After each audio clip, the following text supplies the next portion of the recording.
श्री बृहस्पति व्रत कथा संक्षिप्त रूप कथा 2। प्राचीन काल में एक निर्धन ब्राह्मण रहते थे जिनकी कोई संतान नहीं थी। उनकी पत्नी अनुशासनहीन और आलसी थी, न स्नान करती थी न किसी देवता का पूजन।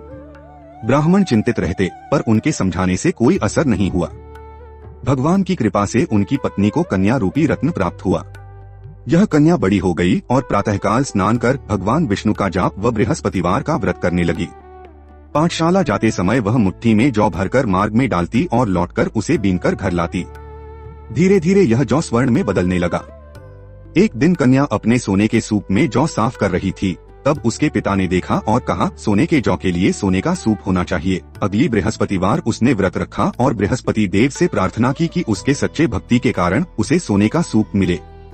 भगवान ने उसकी भक्ति स्वीकार की और सूप में सोना प्रदान किया। कन्या के प्रयास और धर्मपरायणता से उसकी कृपा और अधिक हुई।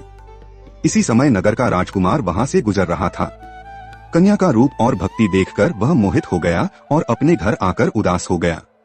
राजा को यह पता चला और उन्होंने राजकुमार से पूछा। राजकुमार ने कहा कि वह उसी लड़की से विवाह करना चाहता है। राजा ने कहा, तुम्हें जो लड़की चाहिए उसका पता लगाओ, मैं विवाह करवा दूंगा। मंत्री कन्या के घर गए और ब्राह्मण से बात की। ब्राह्मण ने राजकुमार के साथ अपनी कन्या का विवाह करवा दिया। विवाह के बाद कन्या के घर से ब्राह्मण के घर में फिर गरीबी आ गई। भोजन तक मुश्किल से मिलता था। दुखी ब्राह्मण अपनी पुत्री के पास गए और सब हाल बताया। कन्या ने पिता को धन देकर सुखपूर्वक घर भेजा। कुछ दिन बाद वही हाल फिर आया। ब्राह्मण ने फिर बेटी के पास जाकर अपनी समस्या बताई। कन्या ने कहा कि माँ को साथ लाओ, मैं विधि बताऊंगी जिससे दरिद्रता दूर हो जाएगी। ब्राह्मण अपनी पत्नी को लेकर गए। कन्या ने उन्हें समझाया, प्रातःकाल स्नान कर भगवान विष्णु का पूजन करो, प्रत्येक बृहस्पतिवार व्रत रखो। पहले तो माँ ने कोई बात नहीं मानी और पुराने ढंग से जीवन बिताया।